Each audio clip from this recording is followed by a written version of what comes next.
All right, well, welcome back, everybody, to Guber Talks. My name is Justin. Gavin. Ooh, we're on episode 23 here of 2019. Oh my god, we only have so many episodes left this year. I thought you were about to say like 23 of, like 25. Like, like we got a limit. We got two more, baby. Unless the 2019 is the limit. Oh then my. We've got a couple months left. Yep, new year, new channel. Well, welcome back. It's a good old, what is it, Tuesday? It's Tuesday. It's night. cold. It snowed here in the Midwest yesterday. Yep. So if you're in the Quad City area, or actually, yeah, just Midwest, it's snowed. Anywhere, Yeah. Yeah, we got a few inches of snow. It was super annoying because I woke up and so it snowed like Sunday into Monday. Yeah. And so I woke up Monday morning to go to work. I look at the window and there's like snow on the ground, but there's not enough to go out there and like start shoveling it or anything. Mm-hmm. It was just like a dusting on the sidewalk. I'm like, okay, I'm not gonna waste my time because it was currently snowing. So I'm like, whatever. So I like go to work, come back 8 hours later, and there's a ton of snow now, and it's all frozen on the sidewalk. But my neighbors, both neighbors on each side, had shoveled theirs like perfectly clean. I'm like, I hate you guys. So I go out there to shovel, but it's so cold, it's frozen, so it won't like shovel. It's all ice. Yeah. So I use like an entire bag of like rock salt, and I'm just out there like sprinkling it around, waiting for it to melt, and then shoveling. I'm like, no, gotta use more. So then I'm like, I was out there for like 40 minutes just doing that, and I was so cold. I can just imagine you in like in a robe with like a hairnet and thing, just like with like a, I don't know, like a Chick-fil-A cup of salt just pouring. I had like a Tupperware thing I was like doing. I was better. I was making a joke the last time it snowed how I pre-seasoned the earth because I went out the night before and like salted the sidewalk. Yeah. And it worked. I didn't do it this time because I didn't know it was going to snow so much. Yep, and now you own a house. Yeah. So now I Rent a house. Sorry. I own it now. You know. No. Yeah, so it's like, the only reason I'm shoveling, I'm just sitting out there and be like, don't want to get sued. So it's like, don't want the old lady to fall. Someone's going to get me. Yep. Well, we're going to start off. Should we do with a giveaway announcement right now? Might as well, yeah. Okay. Get that out of the way so they can stop listening. Yeah, sorry. Well, first off, thank you for those who subscribed and commented and watched the video. So. We're talking about the last episode. We had the giveaway for the pop with the chicken sandwich offer. Chicken sandwich. Or not an offer. Yep. We're not giving away chicken. We did do a drawing, so this wasn't, we didn't play favorites because we obviously don't know anyone who commented. So. The drawing, we did only write one name in, though. Yep. So, congratulations. Should we do a drum roll? Can we do that? Will the mics pick it up? Get my drums. Good. So, I have a drum set down here. Go do it, Gavin. Go do it. While he does that, It's going to be loud. I'm gonna eat this. Put my snare on. All right. Ready? And the winner is RECX. Congratulations. You have a Twitter handle of Bring Me the Pizza. It looks like pizza, but there's one Z and two A's. So extra A's. We're gonna DM you, or better yet, we joked that we're like, you have to DM us. Yeah. It's like you're not listening, you're not winning. Yep, and that's how We're it gonna is. keep going down the list until someone responds. Yep. No, but you win the Children of the Forest Metallic HBO exclusive Funko Pop. I'll DM you, get your address, and mail it to you. Unless you're in the Quad Cities, which I bet you're not, but that's okay. But we'll go ahead and get that to you.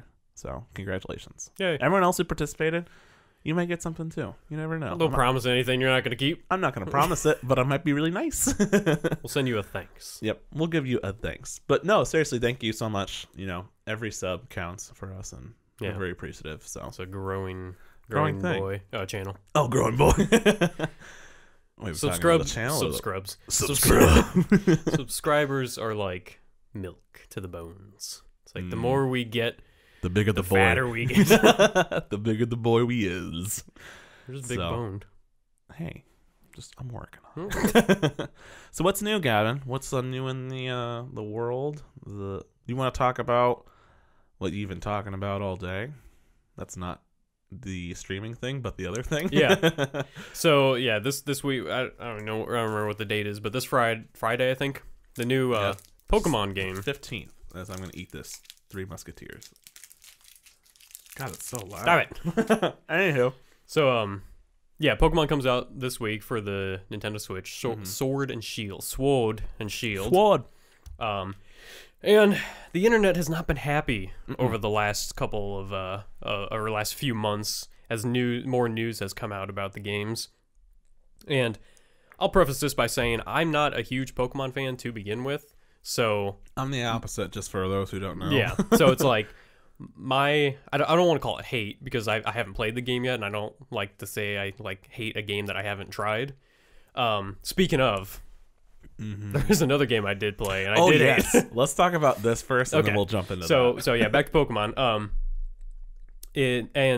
Someone on Reddit took just like compiled the list of problems that have been coming over the last few months and complaints and all these issues. Yeah. And some of the major reasons why people are so upset with the news and like so some streamers have an early copy of the game, so they've been, streaming it live and people have been watching it. And I guess one of the things people noticed right now is that it's a very short and easy game compared to other Pokemon games. Like you can make it longer if you take your time and all that, but I don't even know who the streamer was, but I guess he finished it in, I think it was 14 hours, which is a lot shorter because even Let's Go Pikachu I think was 20 to 25. Yeah. And that was a super easy just remake of the original, and all the others are like 30 plus. So it was a very quick game unless you really take your time and battle all the trainers. And he skipped a bunch of trainers, which you can argue that like that's why he finished it so quickly, but you can also argue that he didn't get that experience from the trainers, so that's why it was so easy for him to finish. Yeah. So with a comment on that real quick, yeah. I've been playing Let's Go. I haven't finished it. Pikachu or Eevee? I got Pikachu. Do you get a girl or a boy Pikachu? I got a girl Pikachu. Oh, I know everyone's like, oh, the ugly one. I didn't mind. She's cute. She's adorable. Sure. Especially in that Team Rocket jacket. But I've been slowly playing it. I'll play it for like maybe 20 minutes here and there. Yeah. Like honestly, because I played it. It's one of those that's easy to pick up and yeah. So I really got into it the other day because I was extremely drunk, and I started playing, and I realized that a lot of the times where you fight the trainers, you don't get a lot of experience for it.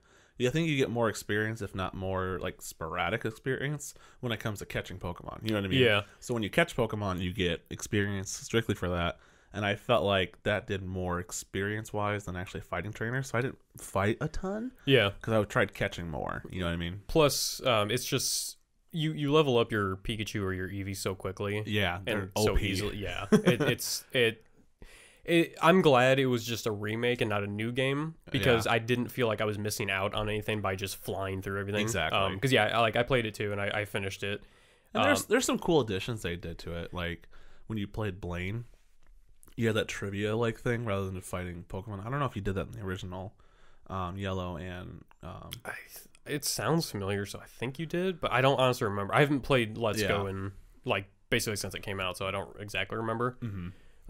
Another trick is that if you take both Joy-Cons off and you catch a Pokemon with 2 Pokeballs, you get more experience. More experience, yeah. And if you sync them up perfectly, then you do I don't know why I haven't been doing that. It's probably because I just really enjoy. Well, catching it with the Joy-Cons a fucking bitch.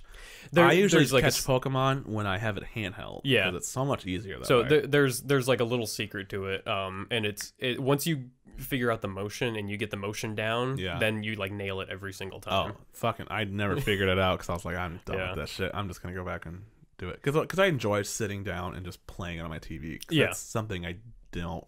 No one's really experienced as much. Like when it comes to like actual Pokemon game, it's all handheld. Like you had your Pokemon stadiums, even that Coliseum, or even like the fighting one, like the what's it, Poketoka. I don't know what it's called. I know what you're talking about. Yeah. So it's kind of like the Smash Bros of Pokemon. Yeah, more or less. Yeah. Potek. I don't know what to call. I gave up, but I didn't. That didn't really appeal to me. Yeah. Like I'd rather just play it like a I didn't even know it game. Existed until Bundy, a regular on this show, was talking about it. I'm like, what the hell are you talking about? Yeah. I think he has it. He played it. Played it. From my knowledge, he played it quite a bit. Yeah. I just couldn't get into fan favorite of his. But yes, we'll go back to Sword and Shield. I just wanted to touch up on that. So I started with the length of the game because I feel like that's less of a problem for most people. Yeah. Especially like what I said, if you really take your time and go through each thing, then it'll take you longer. So that's not a huge complaint. But then there are some actual like complaints. So Pokemon is one of the biggest gaming franchises on the planet. Yep. Like it's worldwide. It's nuts. Japan goes nuts over Pokemon. They have like parades and stuff with Pikachu walking around. And they only make a core game every 5 years or so, more like every few years. Not like and then they do remakes, Yeah. or like upgrade, like Soul Silver and stuff like that. They do Yeah. those sporadically throughout. Those are bangers. When they released Silver for Soul Silver, that was the fucking best. Oh yeah, I think that's like that's a favorite, like what is it? Not critically, but like everyone agrees that Soul Silver is like one of the top Pokemon games. Definitely, even though it is a remake. Yeah, and even like Alph, the Ruby and Sapphire remakes, Omega Ruby or whatever it is. Yeah, those were good. I liked those a lot, and I want to go back and play those now. But anywho, go on. Yeah, so I never played those. Like, my experience with Pokemon is Yellow, Silver, and then Soul Silver. That's it. Oh, and then Let's Go. I didn't play any of those others, so it's like all those like Mega Evolutions were like brand new to me with Let's Go and like all this other stuff. But that's besides the point. So one of the like initial complaint that everyone on the internet had was that you can't catch every single Pokemon in this game, or not even the fact that you can't catch it, you can't even trade other Pokemon. Yeah, so it's like whatever's in the game, that's what you get, and that includes older ones and newer ones, but not all of them. Can you trade between other people's games, or only in that specific game you have? Does that make sense? You mean between like Sword and Shield? Yeah, so like say I'm pretty sure you can, but it's just the Pokemon that are excluded from the overall national decks, correct? So like if like I don't know a specific one, like let's just say Gyarados wasn't in the game, you can't get him at all by trading from an older game, or there's this thing, it's like Pokemon Home or something. It's a subscription based Pokebank. I don't know. Okay, I've seen people all over just saying the word home a lot, so that's what I think. But it's a subscription based like platform that you can like house your Pokemon from different games and stuff, but you can't trade back and forth with older generations. So that was a thing. It's called, people are calling it Dexit. Like Pokemon or Pokedex and Exit. It's like a Brexit playoff. Brexit, yeah. So that's like the big thing, and people are like always complaining about that. Me personally, I didn't care about that because I was like 1,000 Pokemon is a lot. It's a lot, and it's like I always hoped that with whatever game it was only that like generation of Pokemon. I never really liked the fact that you could get the older ones in it, except for like a couple here and there. Because I felt like if you were in a new region, that should be the only Pokemon there. But that's just me.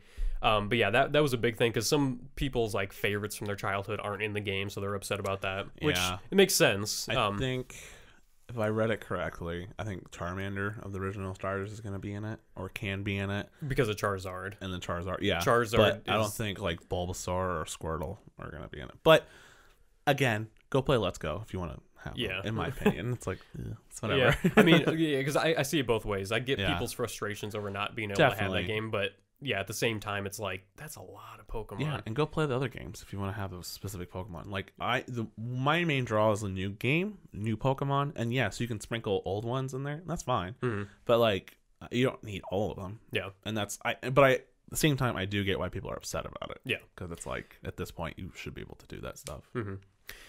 So then, based on that, once people on the internet found out about that, I just keep referencing people on the internet just because it's like that's the most like vocal group. It is. So once they got wind of that, they were complaining on Twitter and Reddit and all the various channels. And then Game Freak, the people making Pokemon, heard about it, and they're like, "Oh no, the reason why we don't have all the Pokemon in there is so we can have our team focus on other aspects of the game to make those better, aka the animation." So with the videos that are coming out with these new streamers, the animation's coming out and it's awful. Like it's like a PS2 animation. So for those that haven't seen it, one of the videos that's like circling around is one of the legendary dogs from Sword Shield. I don't remember which one it is, but it's like in the ending cinematic, it's like talking to you or something, and it turns around to walk away, and instead of like actually like taking steps to turn around like a normal dog or person would. It just flips. Yeah, it just moves its legs up and down like it's a normal walk animation, and then on like a pedestal, it just turns 180 degrees and then walks away. It's like a PS2 character, like from Spider-Man, that would just turn their body without moving and then walk away. So it's like that's what you had your whole team working on, stuff like that. And then like the fighting animation is just like it has always been, which is not what you want in a new console generation, because the Nintendo Switch is powerful. Like, it's not as powerful as PS4, obviously, but it's pretty strong. Yeah, it can handle a lot more than what they're throwing at it. Yeah. Because I mean, you know, you've played Breath of the Wild, like that's fantastic. Yes. Like graphically speaking, and Mario and like Super Smash Bros. All this stuff. Yeah. And then you get Pokemon, and it's like they're still just using Nintendo 3DS like graphics and animations and that, and the graphics are bad. Like people have been comparing screenshots with like the forced graphics and all that, and it's just kind of a flat texture. Like there's no actual grass or anything except for like the tall grass Pokemon hide in. So people are upset about that, and like I've got a list in front of me. I'm trying to like all this shit read through. They're getting rid of like signature moves from certain Pokemon, and like some of the key moves people have liked from their Pokemon. They're getting rid of those. Graphics are extremely mediocre, this person says. Oh. And if you look at the side by side shots, you can tell it's like not good. Did they try? And going back to what I was saying earlier, this is one of the biggest franchises, and it's the biggest franchise on Nintendo. Yeah. It's like, how would you not put more effort into it, especially after people have been complaining about specific things? Yeah. Why not? Like, I know people hate delaying games, but it's always happens. It's like you don't delay a game and then it comes out, and then it's like, at least with the Switch, they technically could patch stuff in. Yeah. But you don't want that to be the normal. But even like Breath of the Wild is a good example of this, because it was going to come out on the Wii U initially, and then they pushed it back because they're like, we need more time on it, and then they announced that it was going to be a Switch release title. It was on the Wii U too, or also. Yeah, but I know towards the end it was strictly just going to be on that. They weren't going to have it on the Switch or whatever. But then they pushed it back more, and I think that was a good example of them taking their time. Metroid, you remember how they're going to have that come out this year, next year? And now they're starting over from scratch. Yeah, and I haven't even heard anything about that recently. Exactly. Why the fuck didn't Pokemon... Well, here's my main question: are these actual like full-on copies that they're getting that they're playing online, or are they like just like leaked versions? So that I don't know. I imagine that they're full versions, because it's so close to the actual release. I don't imagine they would give like a dev copy a week before the release. I don't even honestly know how these people got them in the first place. That's what I'm wondering. If it wasn't Game Freak shipping them out, because I know Nintendo and all of them are like they usually lock things down. Which super I'm pretty tight. sure when the leaks started pouring out, Nintendo started doing things to those people. In particular, they always do. So that is a good point to bring up, is that if these aren't final actual versions, then maybe all of this stuff is irrelevant, and maybe it's going to be a great game. Yeah. If it were, though, I feel like Nintendo or Game Freak or someone would come out and say, be like, these people streaming do not have the full game. Like that would be in their best interest to come out and say, if that were the case. They should say something in general, but they're Pokemon and they're Game Freak, and they can, no matter what, even if it has bad press, it's still gonna make a lot of money. People are still gonna buy a shit ton. Kids are gonna buy it. It's a kid's game. Yeah. Oh yeah. That's the other thing. It's like the age that this is really targeted towards. Is not gonna care about any of this. No. Because they probably haven't really played a game in the past to compare it to, other than like a hand-me-down or something like that. This could honestly be their first Pokemon game. Yeah. Too. And it's like, if they enjoy it, then fine, whatever. It's like, I'm not gonna play it anyway. I was on the fence to begin with, and with all of this stuff, I just can't see myself spending $60 on a game I know I'm not gonna really enjoy. I'm on the opposite end. I was very hyped. Yeah. And now the last couple of days hearing this, because I didn't listen to or read the messages on the group chat, because I was like, I'm gonna wait to talk to him about this or hear what he has to say, because I'm intrigued. I'm a little hesitant. I didn't pre-order it, so I might wait a day or two, because I'm busy this weekend anyways. I got stuff going on, and I'm gonna be out of town, so I'm like, I probably won't play it until Sunday, Monday anyways. So I'm gonna give it a couple days, see if it is really shit. I still really want to play it though. Like, I don't know. It's very nostalgic, and that's like what we're gonna talk about later about the streaming service, obviously about Disney Plus. But like, that to me is a good selling point, and I really like all the Pokemon games they've come out with, especially Sun and Moon. I didn't play Ultra Sun and Ultra Moon, which I kind of want to pick up because they're not that expensive. They're like $20, something like that. So, but it does suck hearing this, and I'm hoping that it's not true. And it's just like, just somebody trying to be a dick or something. But at the same time, there's proof of it. There's screenshots. Yeah, that's and it. stuff, Like there are so. videos and screenshots and stuff. And But this is a weird thing to say too, and I don't know if they'll even do it. But there could even be like a day one patch. You know what I mean? Yeah, that's what I was saying. Like they couldn't patch anything with the DS or the Game Boy or anything like that. Yeah, that wasn't a thing back then, but it is a thing now, and Yep. unfortunately, it's a pretty common thing. Yeah. I don't really see them patching in like better graphics or like or like new moves or new Pokemon, but I can see them because there are Pokemon maybe. I think that's an easy thing for them, honestly, because that's like DLC. Yeah, but not to the extent that people want. Like not all of them, but I can see them sprinkling in more. Yeah, I mean, yeah, throughout that seems fine. Like, throughout time, like be like, oh, here's a special, blah blah blah. Speaking of Pokemon, so there apparently are some performance issues as well, because I guess the game is locked at 30 frames, which it's a Switch game. That's normal. That's fine. But even then, there are some issues with it slowing down and stuttering and stuff like that. And I guess there's this like this pop-in issue where you're walking down the street and 100 feet in front of you, like a person just pops into the game instead of just being there. It's like I guess the game's just so, according to what I'm reading, it just sounds like it's really poorly optimized for a Switch game. Two people that always call me right now. I didn't even hear it. Yeah, I'm usually busy, so like I know one of the person who listens to this podcast, so if I don't answer, I'm not ignoring it. I'm usually doing something. So anywho. I get a ton of spam calls during the day. Me too. It's like, and then after that, they're kind of gone. Yeah, it's like, realize I'm at work. Why even bother trying? Yeah. Like, two people that call me all the time is my friend Dallas, who lives in Colorado. So he listens to this. So, hi, Dallas. But I'm usually, like, either at the gym or I'm doing something, and he's always calling. So I feel bad. And my mom always calls. My mom, I love my mom, but she has, like, this radar to call me at the most inconvenient time. I'll be doing anything. Like, I'll be doing something that I could be flying in an airplane, and she knows I'm flying in an airplane, and she'll call me still. Yeah. Or at work. I'll be at work. She knows I'm working, and she'll call me. Anywho, what about Pokemon? Yeah, I guess there's just, a dozen and a half issues going on. And, I haven't played it. You haven't played it. None of us have actually played the game. So maybe once Friday comes around and people start playing it, maybe all this is garbage. Yeah, and it could.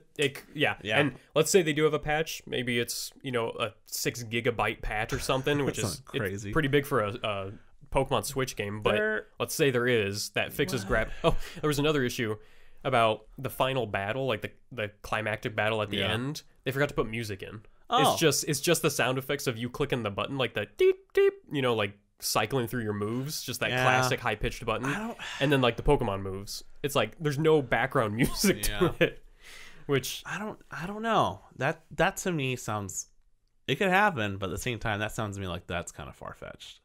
What do you mean? Like it's a lie? Yeah, there's video of it though. I know. Oh, okay. But you can alter video. Yeah, but not to sound like a conspiracist of sorts, but you can. And it very well could be true, but they had the Pokemon sound effects, which that would be hard to get without music. Yeah. Like you'd have to put more effort into it than it's worth. It's interesting. Yeah. And I'm taking it with a grain of salt. That's fine. And the weird thing though is that you don't really notice the music until it's not there. Oh, great. Because I watched the video because I can't thinking back, except for the iconic battle music in the original Pokemon games, I can't think of what the music is during a battle. I just remember fighting, but then I watched this video, I'm like, oh, this is weird. I'm like, I don't like this. It's like it's too quiet. That's interesting. You have to watch it just so you know what I'm talking about. But yeah, that could be fake news. Who knows? I was gonna say fake too, but that implies everything else is. Yeah. No, I'm taking it with a grain of salt. I'm gonna see if it is true. That sucks. Yeah. Because I was really hyped for this game because I really enjoy Pokemon a lot. Yeah.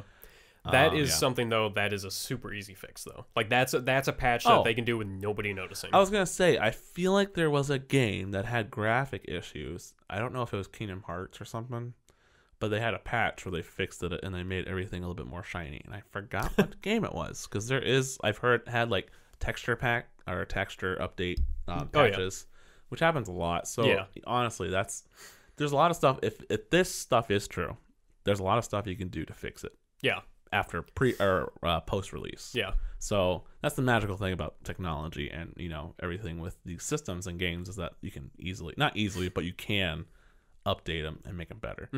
But it shouldn't have to be that way. Yeah, exactly. And I think that's the frustrating part, if it is true. Yeah. That, like, I don't know. There are some things that I'll never fault a game company for, like like small bugs that you really don't get with a small group of testers. You know, just like if you're in a specific level and you do a specific thing and it like locks you up or something like that. It's like, or like you walk through a wall or something like that. It's like things like that are understandable because it's like if it's a very specific set of circumstances that it happens in, you're probably not going to notice it by having a handful of testers. Like with Spider-Man, with their glitches. Like the new one? What kind of glitches are there? I haven't really... Oh my God. I haven't noticed any glitches. I've noticed some bugs when it first released, there was a lot of like texture, like all the faces were all weird and shit like that. It was crazy, but it didn't happen all the time. But it happened to some people. On MLB The Show 16, the one I have. Yeah. So I originally just had a standard PlayStation 4, like the slim version or whatever it was called. Yeah. On that, in like Road to the Show, when your character went up to bat, at least mine, it was always like cross-eyed and his eyes would just go all different directions. And I just thought it was the game. I'm like, what the fuck? I got a PS4 Pro and I was playing it. That's completely gone. I'm like, why is that? Like, why is that? Where in there did that break it? Yeah. It's like, unless they just happened to patch it during that time, I was like switching over. But it was I super thought funny. about getting a Pro, but I think the PlayStation 5 is coming out next year. Next year, yeah. So I'm like, that's not the point. So what I did, I just traded in my regular PS4 and a couple of games, and I bought a used PS4 Pro. I think I bought it for like 60 something bucks, 70 bucks. Yeah, so it's like for me that was a worthwhile upgrade. Yeah, especially because I've got VR, which runs a lot better on it. Pro, definitely. But yeah, so a lot of issues, or a lot of potential issues with Pokemon, but we'll see. And I do agree, it's still gonna sell a butt ton. Oh yeah. If it doesn't, though, speaking on the business side of things, I mentioned this earlier. Pokemon games are always what pushes handheld consoles for Nintendo. Anytime there's a Pokemon game, the console sales go like through the roof. Yep. And which is the same exact thing now, because there are a ton of people that are saying, I'm going to wait till Pokemon to get the Switch Lite, because they don't own a Switch right now, or even just a regular Switch. Yeah. And I don't know what the numbers on the Switch Lite are, but I know they're doing pretty well. Yeah, I think they're consistently up there when it comes to, and like it's affordable. It's essentially anything you need if you don't want to put in a TV, which I get because it is a comfortable console. To me. But, So yeah, if everything holds true to the history of Nintendo and Pokemon and Game Freak and all that, it'll do fine. I'm expecting on Monday we'll see headlines saying, you know, like, oh, record sales from Pokemon and Nintendo. Nothing's gonna really change. No, it's still gonna sell a shit ton of money, even if people are aware of it, like me, where I'm aware of it and I still gonna buy it. Again, I don't necessarily think I'm gonna pick it up day one, but you know, the hype might hit my head right before it does, and I'm like, fuck it, I'll buy it. I mean, I've had that before where I can't think of an example, but like a game's coming out and I'll be like, I'm gonna wait, and then it comes out and I'm like just sitting there doing nothing. I'm like, I'll go buy it. With Battlefront. Battlefront 2. Can we talk about that for like 2 seconds? What, Battlefront 2? Yeah, before we talk about your other game you played. Okay. So I recently played Battlefront 2. So I have played both Fallout 76 and Battlefront 2, which are both, I think last year was 76 being like a quote unquote failure, or this year or whatever. And the year before was obviously Battlefront 2. Was that the same year? No, it's 2 different years. 17 and 18. I think Battlefront was before. Yep. Fallout. So it was the year before is when Last Jedi came out, and then the next year was 76. So I was really tempted to get 76 right off the bat. Was it right last year? Did you mean to say Last Jedi? Yeah. The movie? Oh, okay. Battlefront 2 came out a couple weeks before or a month before Last Jedi. So that's why I remember that. But those 2 games are known for their fuck-ups. Yeah. Different fuck-ups. But similar fuck-ups, actually. They're fucked up. I played both recently, and I would have to say, like, I think Battlefront 2 gets a lot of, like, shit for what it is, because I think that community, they keep giving you free content, updating the game. There's a lot of new maps and a lot of, like, free stuff. They just hand it to you. Okay. So in that community is still striving, I think, because I read a lot of, like, boards and whatnot with Battlefront 2, because I'm curious who's still playing it, and there's still a shit ton of people honestly playing it, which is weird to me. But compared to Fallout 76, which is a big fucking disaster, which it wasn't bad when I started playing it earlier this year. And then at E3, they're like, oh, we're going to add NPCs. You're going to have actual story missions, which I'm like, oh, it should have been at launch. Yeah, that's a kind of a key thing. And they had all this stuff. They're like, it's going to be free. We have Battle Royale, which was actually pretty fun for what it was. It wasn't too bad. And then I think they announced, what is that Fallout pass of some sort. I don't know. Look it up. But like, Fallout Pass? Yeah. Look up the details. I'm not going to go in specifics about it because I don't remember it. But they're essentially charging you a fuck ton of money a month for like awesome skins and like emotes and all this weird stuff for Fallout 76 rather than improving the game and having all these like NPCs, which I still don't think have hit the game. $13 a month. Yeah, I'm good. What the hell? It says this title is wants to charge Fallout 76 players $13 a month for premium features. Yeah, it's not. That's what I'm saying. It's like with Fallout 76. It's called Fallout First. That's what it's called. That they're charging you for their own mistake for coming out with a $60 game that wasn't complete, still isn't complete. Whereas Battlefront 2 had an actual like story mission. All the content was free technically after the microtransactions were cut out, which they didn't fix right away, so that system is broken. But they at least fixed that, and they still consistently give out like good new content to the players who are still playing it. So my gripe about that is I feel like Battlefront 2 gets a lot of shit for that, whereas 76 and Bethesda, rightfully so, should get burnt down because it's just, it's nonsense. I don't understand it. I like Fallout 3. I liked Fallout 4 and New Vegas, but still have to play that. And obviously Elder Scrolls, I enjoy those quite a bit. So like Skyrim and Oblivion were like OGs, but like I don't know. The more and more Bethesda does, the more and more I'm disappointed with them. I think the only thing I'm like hyped for is maybe Doom Eternal, which they push back because they're gonna work on it, and that's like. Why that one? Well, they're all different departments. I know that. Oh, okay. But like, why didn't that specific department of Bethesda like say, "Hey, we shouldn't release this fuck"? And also with Fallout games, how is it that they still are so fucking buggy? Like, that's I don't know. Don't get that. I feel like so. They just don't look good. So like, and they're always buggy as shit. It's like it looks like the same graphics from Fallout 3, if not barely 4. You know what I mean? Yeah. It's just strange to me. Switcher smells weird. Ooh. No, yeah. So Bethesda's always been kind of infamous for their buggy games, and I think the problem was when Skyrim came out, there were a ton of bugs, but people like embraced it as like a feature of the game, and it was like fun, like dragons getting stuck in mountains and stuff like that. And I think Bethesda saw that and was like, "Hey, people like this. They're gonna they're okay with it." Yeah, it's like we're getting a lot of publicity from gifs online of our bugs and stuff, so we're going to either just allow them or we're going to implement them." Yep. And I think that kind of it went the wrong way with Fallout 76 because there were too many, and the problem with those was that like a lot of them were game breaking, so it's like it's a bug that just prevents you from playing or crashes your system. Or that's what 76 did. Yeah, that's what I'm talking about. It didn't happen a lot when I played because there was a solid time I was like, okay, this isn't working fine. This isn't bad at all.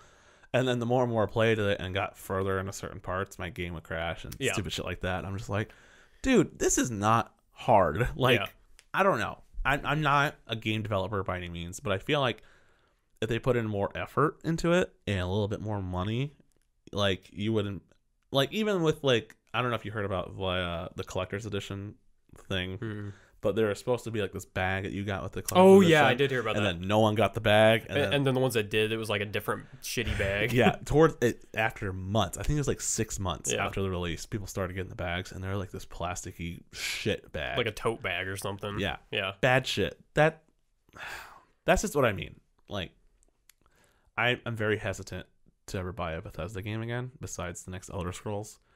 But even then, yeah. Like, I don't know. I love Fallout, and that's like the worst thing. So that's why Outer Worlds is very interesting to me, because it's the same team that did Fallout. What did Briley say about that? I think he's the one that said he played, or it was David.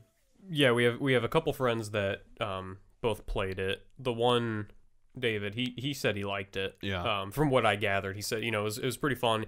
I think both of them said it was pretty slow to start, which I've heard elsewhere too. It's like the first couple hours are a little slow, and it, like a Fallout game, there's a lot of dialogue you got to get through and story and stuff like Definitely. that. It's a new game. Yeah. To develop. So it's like, world. But apparently once you get through that, it picks up and it's a lot more fun. Yeah. And it's kind of like a open world. I think it's an RPG style, that's just what like it looks like to me. So with slowing down, I really want to hear your views on the game you rented recently. Oh yeah. So a game that came out I think it came out last week or maybe the week before.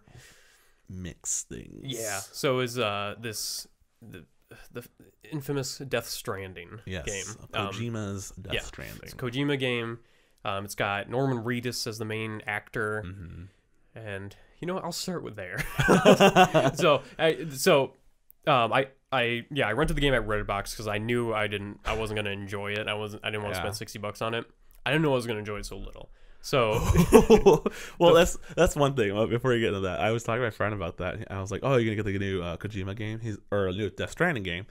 Because I was like, I don't know if I'm gonna get it. He's like, of course, it's Kojima. I'm buying it. I'm like, okay, that doesn't mean it's gonna be good though, because I didn't really care for Metal Gear 5. Honestly, it was okay, but continue. Yeah. So like, I don't know if we've ever talked on the podcast before, but I know we've talked, and like my thing with games is that it's like I want a game I can play. Yeah. I don't want like a movie, and it's Kingdom like Hearts. It's like there are games that I've played that are like movies that I did enjoy, but it's not a normal thing for me. Mm-hmm. So things like with Kingdom Hearts, this is very similar with Death Stranding, where you get a really long cutscene that's like super involved in all that, and then you get to play the game for 5-10 minutes, and then you have another set of cutscenes. Yeah. And with this one, the first 2 hours that I had the game running, I think I played for about 15 to 20 minutes of That's it. ridiculous. Yeah. It's just a ton. It's just basically a movie. And then once you get there, like once you actually get into like the core gameplay and you're walking around, then you play for a really long time. That's because it takes forever to do anything. It's a lot of walking. Yes. It's all it is. Like there's a very, very small amount of combat. Yeah. But that's basically only if you force yourself into the combat, because it's supposed to be stealth. And I didn't want to dick with that, so I just ran in and started punching people. Yeah. Definitely. And I was like, I was playing on like easy because I wanted to like burn through it and enjoy it. Yeah. And it's like I didn't even do that. Like Yeah. I had it for a full day, and like I played, like probably 8 to 10 hours total, and I don't even know how far I got, but like there's still so many questions. And the other thing I had an issue with is like the game starts off right away, like pushes you right into the story, but doesn't explain anything. And I know like once you play the game more and you learn more, it explains the story as it goes. But there's just so many questions. Like it just kicks right off with, it's like you've seen the trailer or whatever. You're carrying around this baby. Yeah. It's like you basically have to like read up on like with the in-game text and stuff about what this baby is. That's one thing. I was just watching some gameplay on Twitch because I was like, I'm intrigued because I'm not gonna pick it up. If I pick it up, it's gonna be later when it's like maybe $20. Yeah, when it's heavily discounted. Just have some time. But it was really fucking hard to read. Like I feel like the text is like really small. I don't know if I'm old or whatever, but like if you weird. noticed earlier when you were up in my living room, my couch is pulled away from the wall. That's why, because the text is so small. So I had to pull my couch close to the TV. Yeah, I heard a lot of complaints about that too. Yeah, so. It's like my eyesight's not great to begin with, but even then, it's like other games I can play fine, like God of War or something. I can sit back and see it. Just so yeah, I had to pull my couch closer yeah, it's like there's the baby, there's like there's just the world in general. It's like a post-apocalyptic style thing, and it's like you find out about like your main character's like past, I guess, and their like his family, like his mom and all that, like who she is in the game, and it's like this whole thing, and it just keeps layering on more and more and more. And it's like I have so many questions that are not being answered, but I just have a mission now. Like the missions, you just go to a station. You get given a handful of boxes, and you have to go to another station, deliver them. Huh. That's the game. It's like, okay. There's a couple of YouTubers I follow on Twitter that I like who do like game reviews and whatnot. And one of them said he hated it at first, and then he played like forever into it. And then he's like, then it gets really good, and I really started loving it and all that stuff. But he's more of like a Kojima fanboy kind of thing, so I kind of get where he's coming from. He didn't like Red Dead 2. Oh. He's one of the main people that didn't, which he destroyed. He had a really like a 40 to 50 minute video on Red Dead 2, which he got like 3 or 4 million views on it. But he did criticize the game a lot, which I agree with that game. You've never played it, right? No, not yet. There's some issues with it, which I get. Yeah, but it's one of those games that's on my list, but I know it's a time sink. there's some amazing shit in that game, Yeah. but there's some stuff that I'm like, after he pointed out, I'm like, he has a point. But he did say this one's like a slow burn. But the more once he got into it, he said he loved it. But so like I will say that the story, from what I gathered, it was interesting. Yeah, I just don't think it was right for a game. Yeah, at this, like the way it was being presented. If it had that story, but it was like less cutscene, more like gameplay while you were figuring this out, it'd be a lot better. Yeah. So did you ever play Horizon Zero Dawn? I haven't yet. So that one has a really like good and intriguing story. Yeah, and it does have cutscenes like sprinkled throughout, but it also has a lot of like gameplay mechanics that you learn. Like if you're exploring like a little like dungeon area or something, you can pick up little like audio logs and stuff like that. Yeah, it's like that type of stuff is how I like to be, given information, because it's like I'm finding stuff, I'm learning it while I'm playing the game. I'm not sitting there watching a movie. And also, that being said, if they took whatever story Death Stranding is and turned it into like a movie or a series, it would probably be really interesting, because the stuff that you're given right away does, like, at least for me, I did want to learn more. I just didn't want to sit through it. All of it. Yeah, because like I just wanted to play a game. Kojima should write a series or actual like a live action TV show of some sort. I mean, yeah, this one definitely, because the actors, all of the actors in it look exactly like how they look in real life. Yeah. So I wonder, it's like, it would be really interesting. Yeah. I only have one question. What are the babies? Did they explain that? I know they're called BBs, like BBs. Yes, yeah. B, like the two letters. Like how and then modern millennials. Yeah, exactly. People. Oh my god! And then it's like everyone in that game is deadpan serious. Yeah. And like, oh my god, that's the other thing. Like Norman Reedus, I don't know what they did to him in the sound booth, but every single line of his dialogue is just super monotone and like very boring. Huh. Like he'll be like, except for one part when he's like screaming or something like that, but yeah, he'll be like saying something and you're just like, oh, that's where I need to go now. Oh, what do I need to do now? It's like, dude, come on, you're an actor. Probably because he realized he had to do so much fucking dialogue for this game. And I feel like it honestly sounds like he doesn't know what's going on. Yeah. Like they didn't explain to him that this is a game and that he's like, like the story of the game. It feels like they just gave him a script and Kojima was like, read this. He's like, okay. Yeah. So, but yeah, I don't remember where I was going before. Oh, the actor. Oh, the BBs. Yeah. Yeah. So yeah, BB is it's called a breech baby. And it's very hard to explain without explaining the entire story. So I'll look it up. yeah. So that's the other thing. Your main character, not to spoil anything, because this is in the like I said, the first few hours of the game. Yeah. That you learn all of this, but your main character has some kind of ability that normal people don't. But it's not like he's a superhero. It's like there are people in the world that have this ability. He's one of them, and then there are different levels of this ability. So there are these like monsters in the world. And one of them they're like invisible, but when he's walking around, you can see their footprints in the ground and on the ceiling and all that stuff. And some people can see them. Your main character, or you can't, but you can sense them. What? It's a super weird thing. And then when you have that BB attached, then you can vaguely see them, like in outlines. Like when they get close, then you can see them floating in the sky. Did the BBs die? I don't know. They better not. I had not gone that far. But what's like the dead body like thing on the back of it? I've seen like gameplay of him with like a body bag on his back. Yeah, that would be a pretty big spoiler if I mentioned that. That's like one of the first missions you do. Okay. You have to deliver this body somewhere, but I'm not going to say who it is. Gavin, now you kind of want me to play it. Hey, go to Redbox. It's like it's $3. It's $3 for a night. Get it like what I did. I got it on a Friday night. I played it like a little bit on Saturday and then returned it. That's the best. Yeah. If you just want to experience a little bit of it, because maybe you'll like it, maybe you're into that. I don't know. I like graphically, the game is great. Like it's like it's very boring landscape because it's just mountains and grass, a couple trees here and there, but it looks really good and like the water's cool. There are some interesting mechanics that it sounds kind of interesting, or it sounds like intriguing at first, but it gets old really quick.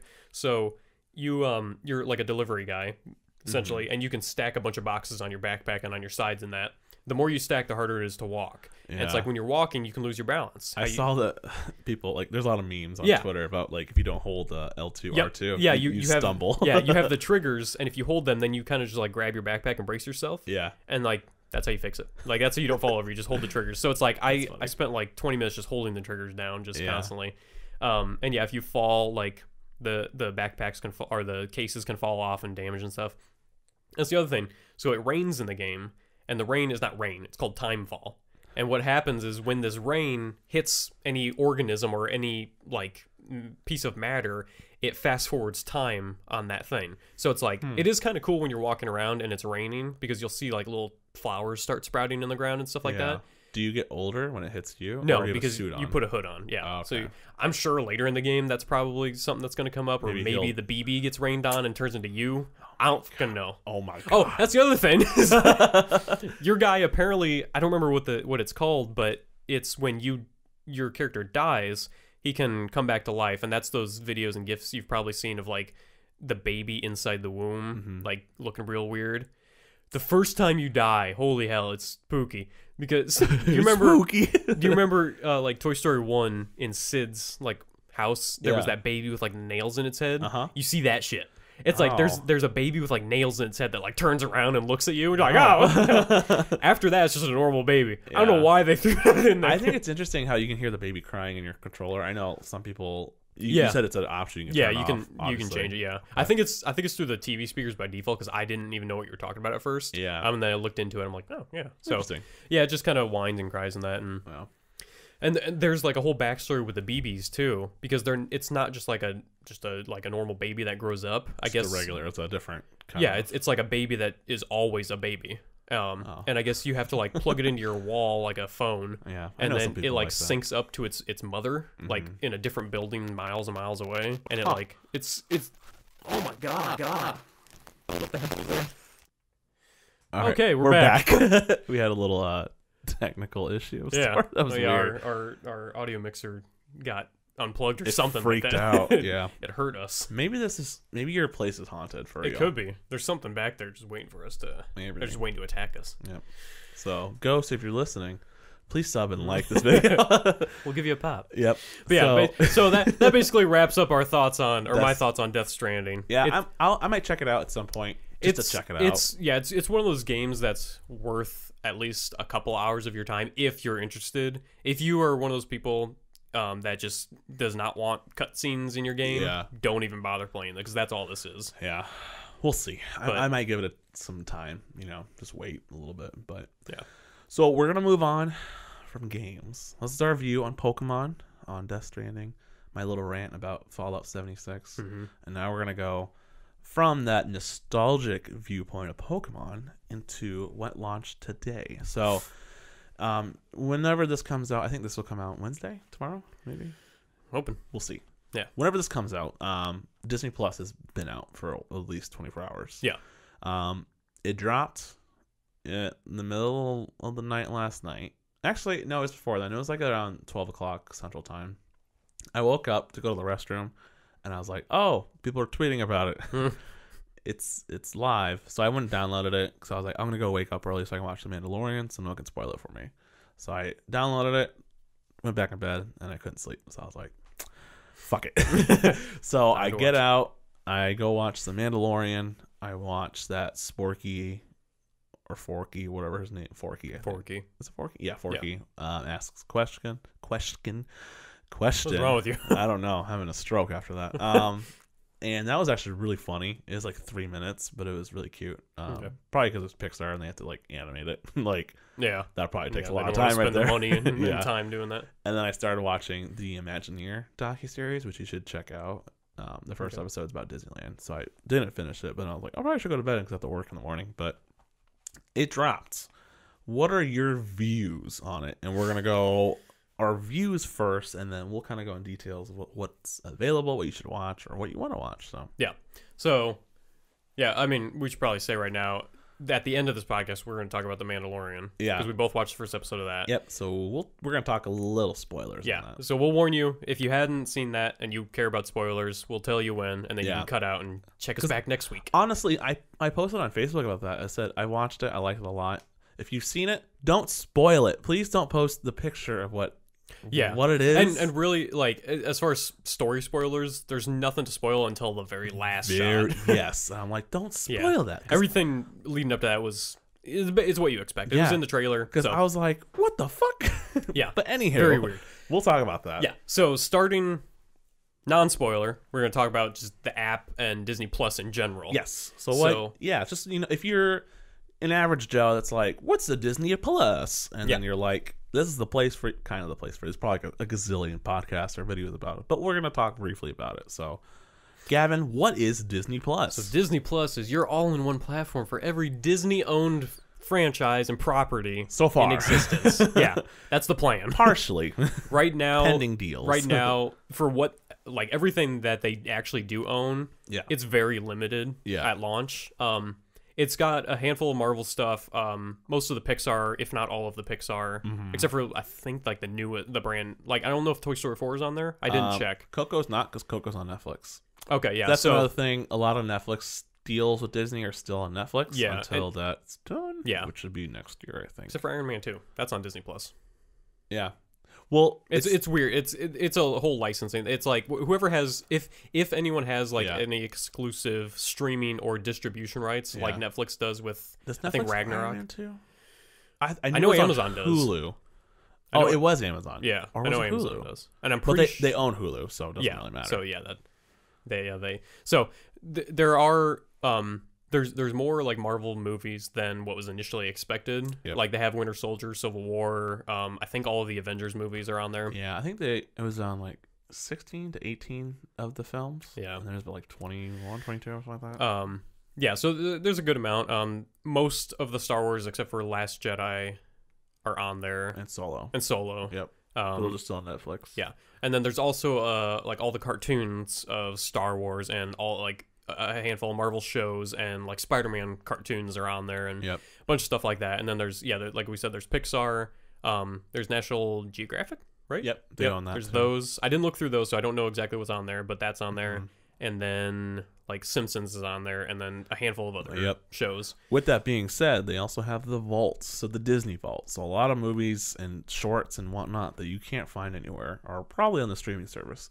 And when it comes to nostalgia, they have a lot of like the original OG Disney Channel original movies, like Brink, Halloween Town. Brink, is that the roller skating one? Yes, sure is. Motocross.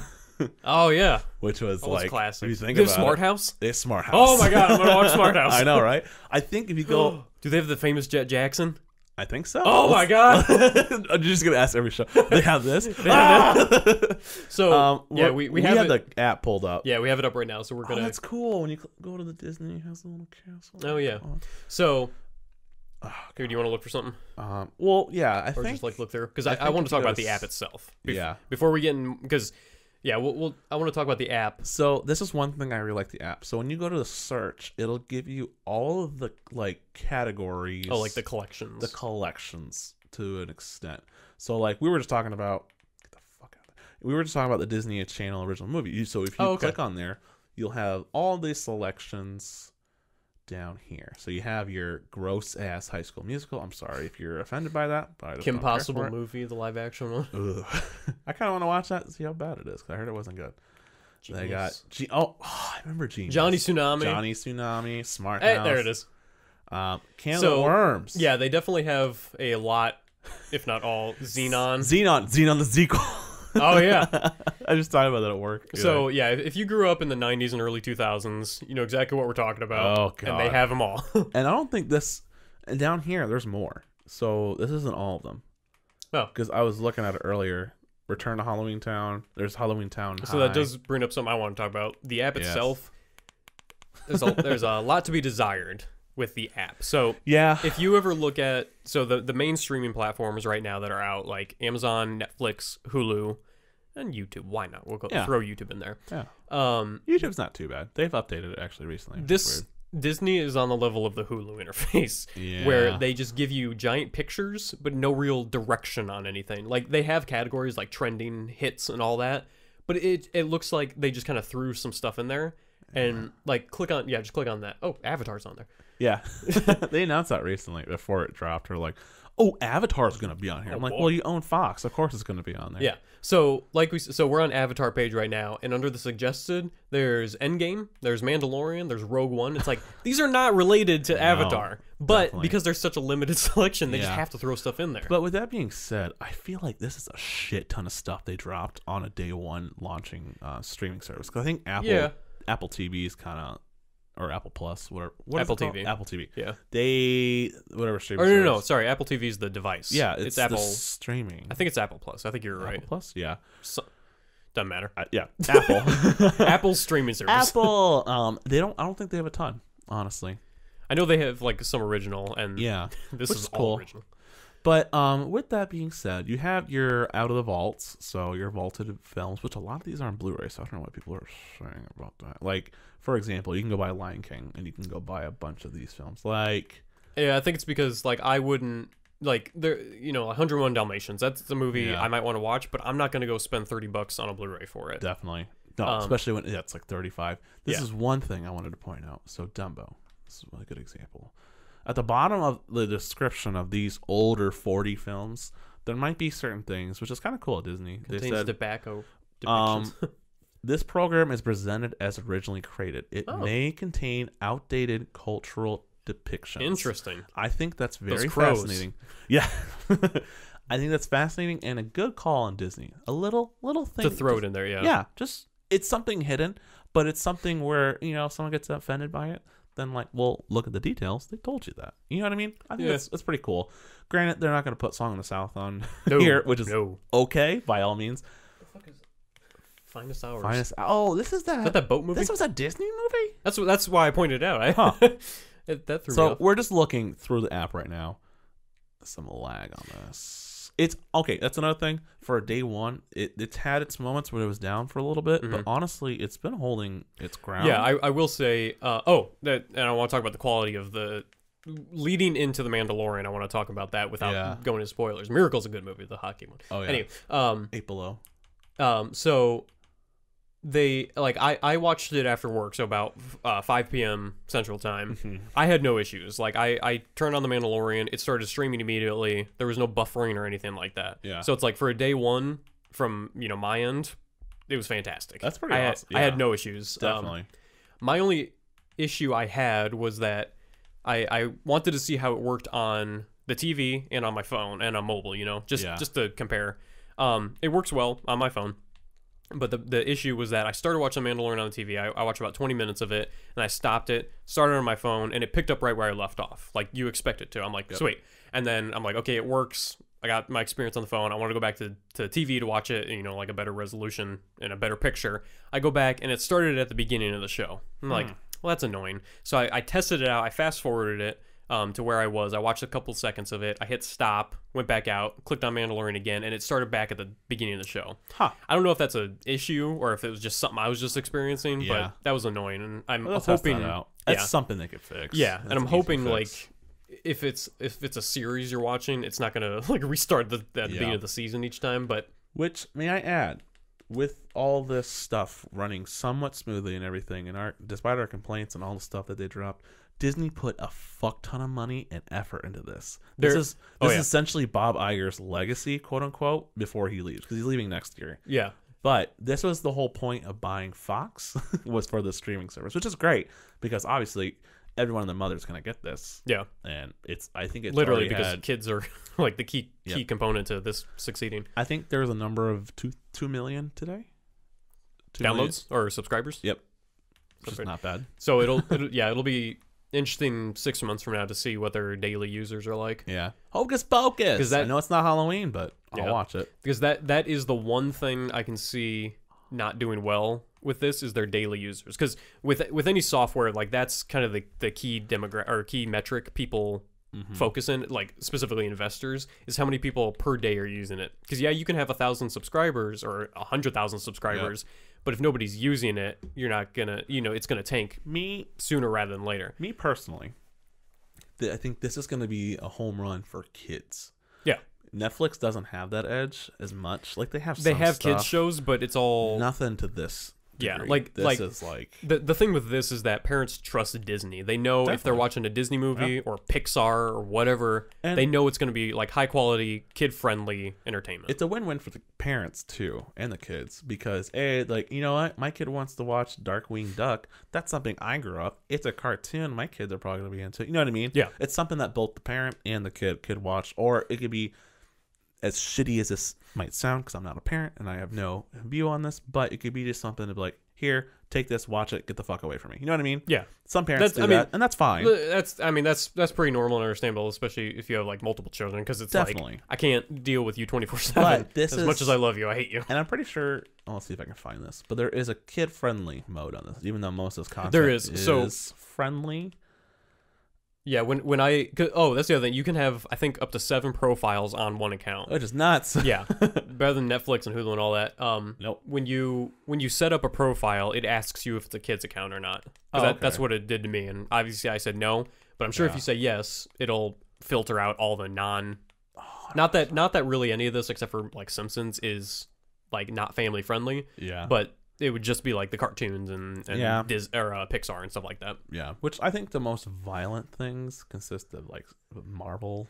Maybe, easily, yeah. Star Wars, like Mandalorian has like TV-14. Yeah, we'll talk about we'll talk about a scene in there. Yeah, that was awesome. Yeah. The beginning part. Yeah. Oh, I know. Which I've seen in trailers, but I was like, oh, it's so cool to see. Anywho, Boy Meets World. That's a huge win for Justin because I'll watch that shit. Oh yeah.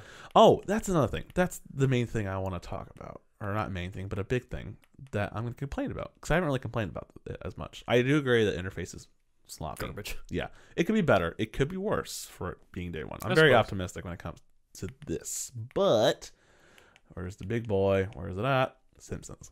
Simpsons has all 30 seasons on here, which is fantastic. Okay. That's awesome. Love it.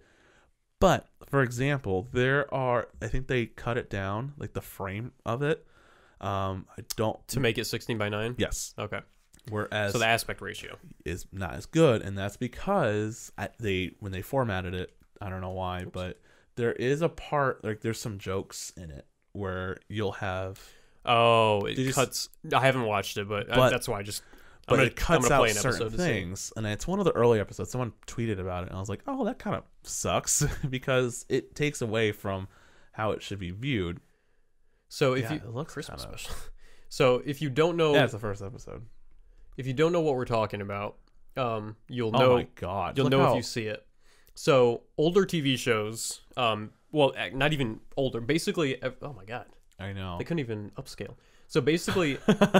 Oh, it's hard to look at. I don't know if that's my TV or if that's the show, but it's... No, it's the show. if you have Disney Plus, watch the first episode of The Simpsons and tell me your eyes don't hurt. God, it looks messy. Yeah, if you don't know what we're talking about, the aspect ratio on TVs today is... It's like I'm watching a DVD. It's 16:9. It's where if you look at your TV or your computer monitor or even your phone sideways right now, although phones are wider than TVs, but... it's that rectangle, so it's like you have essentially 16 across, or 60 pixels across, 9 down, and just upscale to that. Older TV shows and some movies, basically up until, as far as TV goes, up until probably the late 2000s, like before 2010 and all that. Yeah, everything was in a 4:3 aspect ratio, which was a lot more square, and that's when, if you watch an older show on TV right now. Like older episodes of like Scrubs or Friends. Friends is a good example because everyone knows Friends. It's where if you're watching it on TV, you'll see the black bars on the sides of the TV. Yep. And then if you watch like a movie now, you see the black bars on the top and bottom. Movies and TV shows have different aspect ratios, and that's what gives it that cinematic quote unquote look, is those black bars on the top. But yeah, what it looks like now is that they took The Simpsons and instead of like, because it's all animation, they can't go back and just change it. It looks like they just cropped it in a ton and zoomed in so it fills the screen, but they cut off the top and the bottom. Why? Yeah, I see what you're talking about because it's very close. Noticeable. Yeah, you can't even see his hands. Yeah. So that's my one thing. Another thing is kind of cool, but with the original OG Star Wars, they have the Fox fanfare. It has like the 20th Century Fox, like dun dun dun dun. Oh yeah, they didn't have that because obviously Fox had their own thing. Disney owned it, so now that they own Fox, they can have that. So when you start playing OG, A New Hope, Empire has that in it, and that's pretty sweet. They also I don't know why they did this.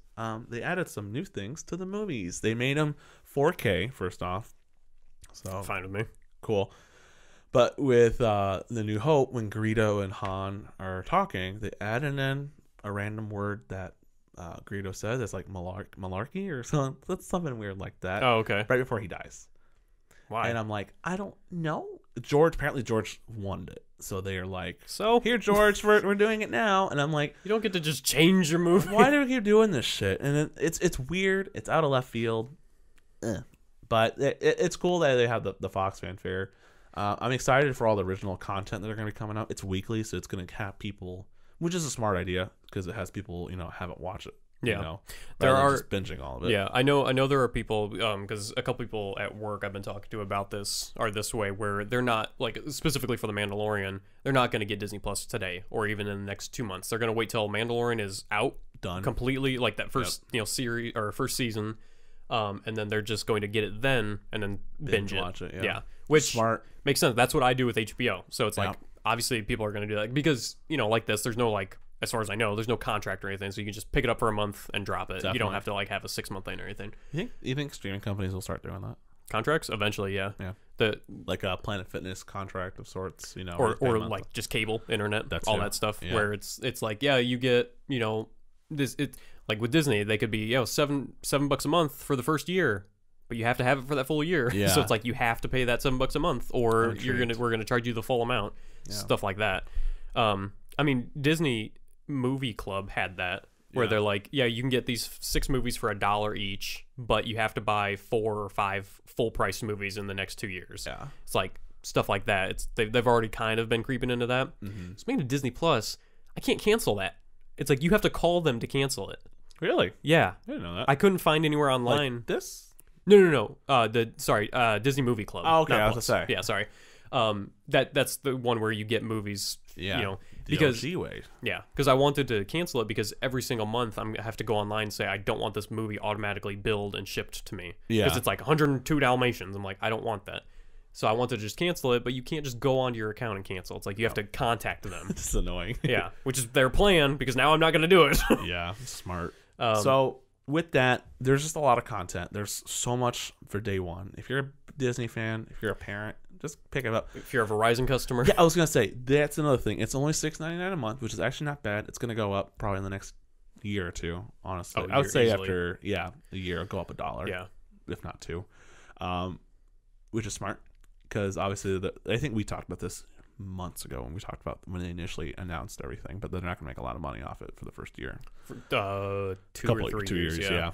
Which, I mean, in the long run, it's gonna hurt Netflix. I don't think Netflix is gonna tank. I think not Netflix yet, no. is one of the things that's gonna stay around for a little while. Yeah, well, yeah. If Netflix continues on the path they're on right now, they are gonna tank because they're just spending so much. Oh yeah, they're spending a stupid amount of money on shows that aren't returning. Like that's why I'm like, oh, please finish these shows that are good, like Stranger Things. Yeah. Finish that. Like, focus on the shows dies.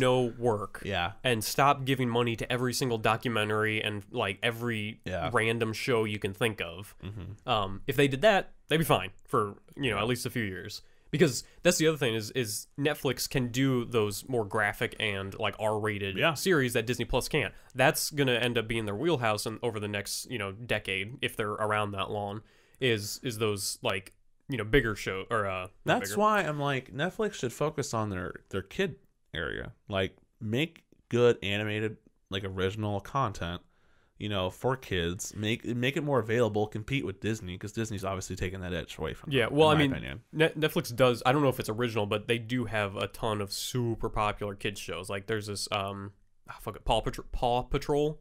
Is that Netflix? I thought it was Disney. It's on Netflix. I don't know if it's Disney or not. I know it's on Netflix though. But it's like like stuff like that, and there's some other show where like robots or dinosaurs and stuff like that. It's like Netflix does have a ton of stuff like that, but it's not Disney stuff. Nope. That's that flair. Yeah, well, and that's going back to what I was saying earlier about how like Disney is a household name at this point. Like everybody's like, oh, what's your favorite Disney movie? It's like nobody says, oh, what's your like favorite Netflix original? It's like nobody cares, but it's like have you seen Stranger Things? Yep. And and then plus Disney has all like the marketing and like toys and all that stuff behind it that they can push with this. Yep. Like if they do have a Disney Plus original kids show, they can then sell toys for it, and then the kids will want to watch the show because they have those toys, or vice versa. Or with grown adults and The Mandalorian. Yeah, well, yeah, and yeah. So- that's like Netflix and Amazon. It's like their key shows are going to be the R-rated ones, and that's just like HBO. Like HBO doesn't have any non-family friendly shows, really. Definitely. At least not the like super popular ones. Yeah.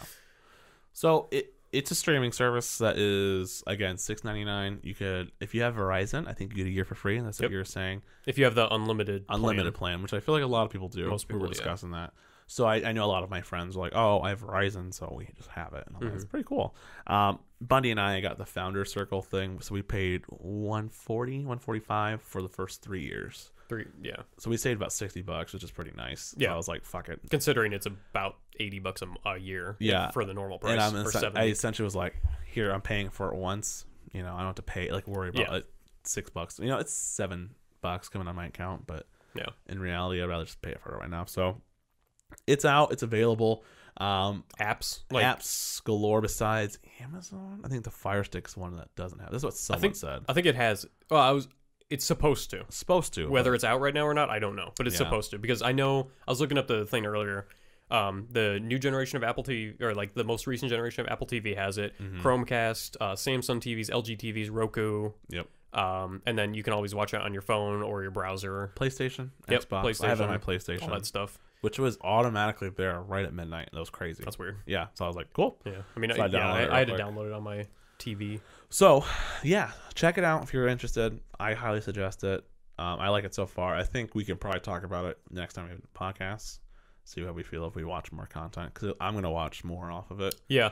I'm going to have to watch more, because once we get into the Mandalorian discussion, I have some complaints on the quality. Well, not really complaints, just comments. Because nothing, like, quality, it was fine. Like I said earlier, I didn't have any buffering. There was just a few, like, things I had concerns with moving forward. So, if you don't want to hear anything about The Mandalorian, we're going to talk spoilers right off the bat. Yep. Well, not right off the bat, but we're going to talk about it.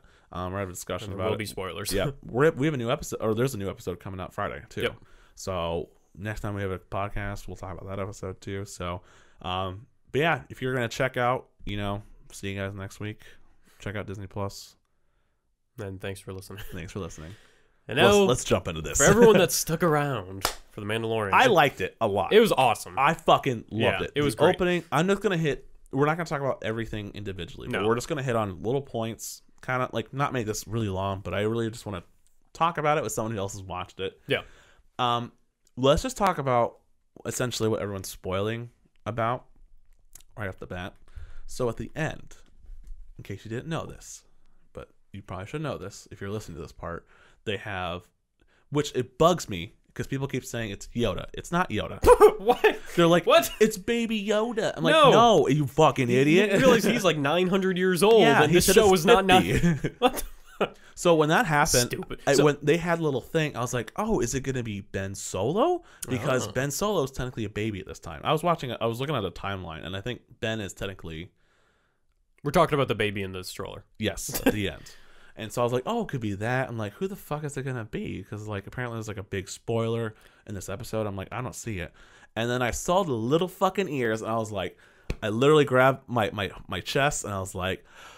Don't hurt it. Don't you dare. Oh my God. And I was just like, what the? Because first off, he's adorable as shit. Yeah. Or she, whatever it is. And I was like, I didn't see it coming at all. And that's why I'm like, don't spoil that shit. How people are like tweeting and, putting it on Facebook. I saw like 3 Facebook posts with that picture. And I was like, why the fuck is this up? Please stop doing this.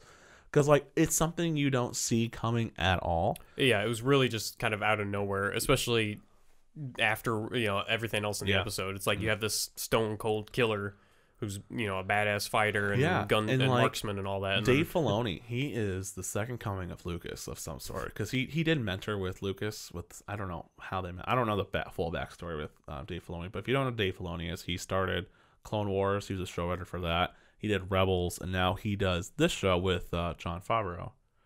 Favreau. And he directed this. This was his directorial debut for a live action which I thought it was beautifully shot. I don't know. Everything about the show looked fantastic. So, what are your views on the?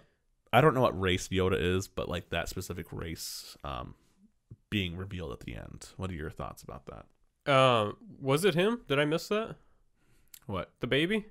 It wasn't Yoda. Oh, okay. Okay. But Good. it's his race, obviously. Yeah. It looks like him. There's multiple of him. And I wonder if he's force sensitive then. Who fucking knows? Who never know. I'm gonna say yes, just because then that's what makes the show interesting. Because if he's just a regular alien baby, yeah, I don't know. It'll definitely be interesting to see where it goes. I'm sure. Well, no, I'm not sure. Yoda could make an appearance of some sort. Yep. Because I know. Yeah, I know at this point he's supposed to be. Well, so when does this takes place after Return of the Jedi? Okay, so he's dead. He's dead. He's dead and gone. Because the Empire's on the run. Yeah. And they do establish that, like, right, well, not at the beginning. They establish that when the Mandalorian guy gets paid, and he's like, oh, Empire's in ruins or something like that, because he's like, I don't want that money. But, yeah, as far as, like, Yoda's race in there, I don't see it going anywhere really substantial, because there was nothing in Force Awakens with this character. With a Yoda character. Yeah, there's like, what is it, like 20 years or 20 to 30 years gap between the two? Yeah. Between Return of the Jedi and Force Awakens. So there could be a lot that could happen. Again, I think this is happening outside in the Outer Rims. So like, so there's like the regular galaxy where everyone's at, where, like the main storyline happens, and then there's the Outer Rim or like the Lost Region. I forget what it's called. Yeah, Tatooine is on the Outer Rim. Is that technically? Yeah. Oh, yeah. Because I think that's why Anakin was there. Or not Anakin, Luke and Leia. Did they ever name the planets that they were on in the show? I was trying to catch that, and I was like, what planet are we on? Are we on Tatooine? No, because it was icy. That first one. The second one. But yeah. Well, at first I was like, is this Hoth? But I'm like, there's water underneath there, so it can't be Hoth. And there wasn't like any structures. Yeah, like how I Hoth think is. it was just a ice planet. When they went to the other one, I was like, it looks a lot like Tatooine. I mean, so does Jakku. Yeah. It's just sand. Exactly. So I kind of wish they would tell us like what the name of these fucking planets are, so I can know. Yeah, and maybe they will. Who knows? But they didn't hear. It's not a like as far as Star Wars normally goes, it's not a normal thing that they just announce the planet on. It's it's one of those things that like we all know the planets because we know the movies and we know the story. But it's like they don't have like an Avengers style Hoth like across the screen. Well, they did for like Rogue One. Rogue One they did, and I think Solo. So like the stories they did, and they didn't for like like the main Episode 7 or something like that. So I don't know. I'm just like one of those people that's like, I would like a name so I can like, oh, this planet is specific. So you know what's going on. Yeah. Because like when you think of Hoth, you think of the lost or the far moon of Endor. Because technically not Endor, which I can't talk about anything with Episode 9 with you. My speculations at all. With the trailers, there's nothing like spoiler that, but I just like there's a lot of speculation that I could think about that because they want to tie in. They probably could tie in like older planets. Stuff I was that. worried that watching this, I was going to get spoiled for episode 9. No, they're completely different. Yeah. But with that being said, I absolutely love the tone of this. It feels like Star Wars. The OG Star Wars, which is like, I'm okay with the new trilogy. Don't get me wrong. I like a lot of the new stuff because it's different and they're going a new direction. That's fine. But this feels like it's appealing to that OG audience. And like right up. So the problem I always had with Boba Fett is that it's like, he was never really that good of a character. He just had the fan base around him. He looks cool. This guy's awesome. Like right off the bat, they make it known that he's a badass. Like he can fight, he can shoot, and like he doesn't take any crap from anyone. Yeah, but like, he also has outlaw. There's depth to him too. Like he doesn't speak a ton, which is amazing for a character that has no face. Exactly. It's like he has emotion that we can see, and when he has no face. When he got that bounty in the beginning, when he was talking to that guy, he's like, "I heard you guys don't take off your helmet that much," and I'm like, we're gonna see his face. Yeah, I assumed that too.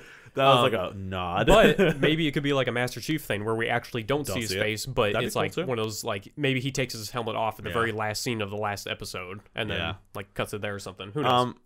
Two things with that scene. First off, is that the first bathroom or toilet we've ever seen in a Star Wars thing? Probably. I think so. Yeah. I was like thinking about that. I'm like, I don't think I've ever seen that before.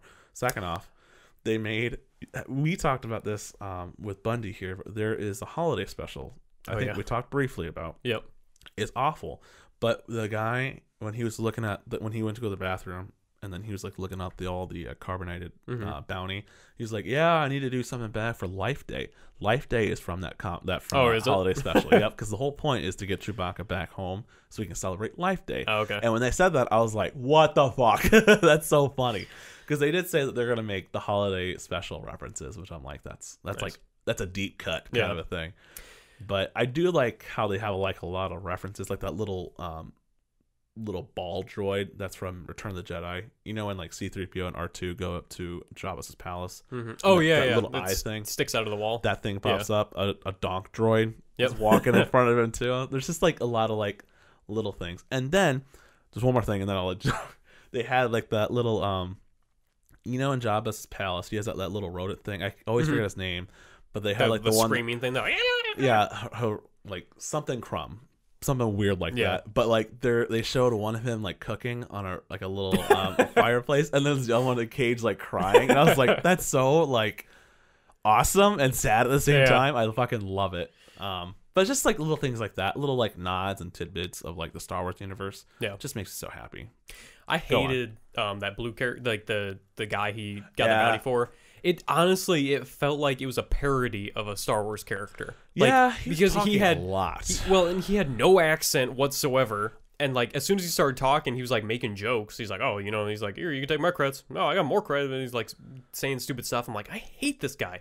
I was very, very worried he was being introduced as like a sidekick character, but he wasn't. So that's good. I think there's a famous actor. There's a ton. I looked up the cast. There's a ton of people in this first episode, but I think a lot of them are like in masks and stuff, so we can't see them. I heard Horatio Sands. Remember him from SNL? Yeah, I heard he's in it. I don't know who he is. Well, that was like Bill Burr's in it, and it's like he's not in the episode yet, but yeah, there is. Oh, okay. It listed one episode, so I assumed that just meant this episode. Yeah, no. Anyway, so yeah, there's like a ton of people, and yeah, the guy that plays the Mandalorian is great, even though it's like. He's from Game of Thrones. Yeah, he's like he's not really quote unquote acting because he's just behind a mask and it's just a voice, so it may not even be him. It doesn't matter. It's awesome. There's a lot of like there's plenty of action and there's a good amount of comedy in it. But I was thinking about that towards the end because when he was with IG-11, who's Taika Waititi's voice robot, which that was awesome. He was just fucking plowing down people, and that moment when he gets the Mandalorian and grabs the turret, that was pretty sick too. That's the other thing I wanted to bring up. Is like it's always nice when you have a show where the main character is a badass, because like so many shows they turn into that later on, but they start off like this timid weakling character, or like they kind of fall backwards into their position. Oh, this guy is like right away badass. He throws out his like wrist strap thing and almost whips the gun around and then just like stands on it and just kind of looks at the guy like, you're screwed now, and then he just starts firing everywhere. That's pretty good. And that's another thing, like he's automatically a badass, but that can mean he can have character development, because like when he's getting that armor, he kind of has those flashbacks, and it shows like him as a person, like as if he's a kid, like a teen or something like that. Yeah, it's like he's a damaged person who's kind of like not choosing to be a bounty hunter, but he's kind of like that way. What did he call himself? Like a found something? He called himself something specific. Because whoever that was making his shoulder pads for him, she said it's like, oh, this will go great for the people, and he's like, I was that, and she goes, I know. It's like character. Development. Yeah, I love the line where he was getting that blue guy at the beginning. He's like, you can either go warm or you can either go cold, and I'm like, that's badass. Yeah, that was his. Was that his first line? Or was that his? Because I know it might have been. I don't think he said anything before that. No, because he placed the bounty puck down, and like the guy's face showed up, and he's like, "Is that me?" And he just pulls his gun. Yep. That was so cool. It's a western. It's a western Star Wars movie, and it works so perfectly. Yeah. Yes. I did have, going back to what I was saying earlier about complaints on quality. The dark scenes, it looked like they took the contrast and like lowered. Yeah, I know what you mean. Because like. The blacks were not black. The blacks were like gray. Yep. And then like it's like I honestly thought it was my TV at first, and I was like trying to like go through the settings. I'm like, do I have this set weird for a game or something like that? Yeah. But then when you look at the like what I was saying earlier, the black bars on the top and bottom, those were completely black. So it's like, okay, it's not my TV, it's the show. Yep. It's one of those things where like with Game of Thrones, it was too dark and this is like too bright. There's like no happy medium. Yeah. And like I don't know. There's other things I guess they're worrying about, but yeah. But the thing about that is it might not be the show itself. It could be the streaming service. Because if so, HBO as big of a company as they are, Massive. they have the worst like streaming quality there is. If you ever watch like a Game of Thrones or something on streaming, if you ever look at when like the background is black, you'll see like these big blocks everywhere, like this giant pixelation, and that's like a bitrate issue. I didn't see that in Disney's. I was looking for it because I wanted to know. like, fuck. Yeah, because like if they were using Amazon servers, then they'll probably be fine because that's what Netflix uses, and Netflix doesn't have that issue. But I'm wondering if that contrast issue was a streaming issue or if it is the show itself, and the only thing that'll tell is time. Yeah, So once we get going, if it continues like, and it definitely was not an issue that prevented me from watching it. It was one of those things where because it was day one, I was looking for stuff to see if everything was working right. And yeah, other than that, like minor issue, it was great quality. Like I had no issue. I think overall it was a very pretty episode. Yeah. Besides that, but like it's just the pacing was very well done. It went by quick, which sucked because I was like, I wish it was a little bit longer. It's 40 minutes. I was gonna say it's only 40 minutes. It's not even a full hour. No, which it could be longer. Honestly, you could have like the finale. And it might be. Yeah, you never future know. episodes. We won't know until obviously a few weeks from now. Yeah. Once more come out. Yeah. So I'm excited.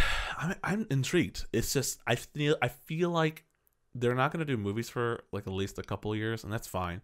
But I feel like this is the route Star Wars should do. Yeah. Like they should go because there's so much you can do with these characters and develop them rather than like a 2-hour movie. With this, you have, I think Mandalorian's like 6 or 8 episodes. I want to say it's 8, but it could be somewhere in there. But that honestly is like a perfect amount. And they're already filming season 2. Yeah. Season 2 is in production, which is like fantastic. And I loved how they, with the ships, it's like the old fashioned, they had people make models. Yeah, I was going to talk about that next. CGI. That shit is fucking awesome. Yeah, it's like there are a couple noticeable CGI shots. Yeah, but it's one of those where it's like if you're just watching it, because like I said, I was watching it to find stuff wrong because I wanted to complain. Don't have anything to complain about, unfortunately. Fuck. No, but it's like there are, especially with IG-11, I did notice there are some shots when he's kind of moving around where it's like I can tell that's CG, but it's not bad enough where it's going to end up on any like YouTube clip or something. Definitely not. But the ship CG, it's done in a way that makes it look like a model, and it's like it's really interesting. Most of it is a model, which is pretty cool. Yeah. But I think that's so awesome. Yeah, and it's like it's mixed really well, and because there were times where I'm sitting there, I'm like, I don't know if that's a model or CG. Which, if it's CG, props to the artist on that one, and if it's a model, good job. Only thing that like I was like, ooh, that CG could have been a little bit better. It's a TV show, which their budget's probably a lot higher than regular TV shows. Oh yeah, not as high as like Game of Thrones or HBO, a movie, or a movie, but like.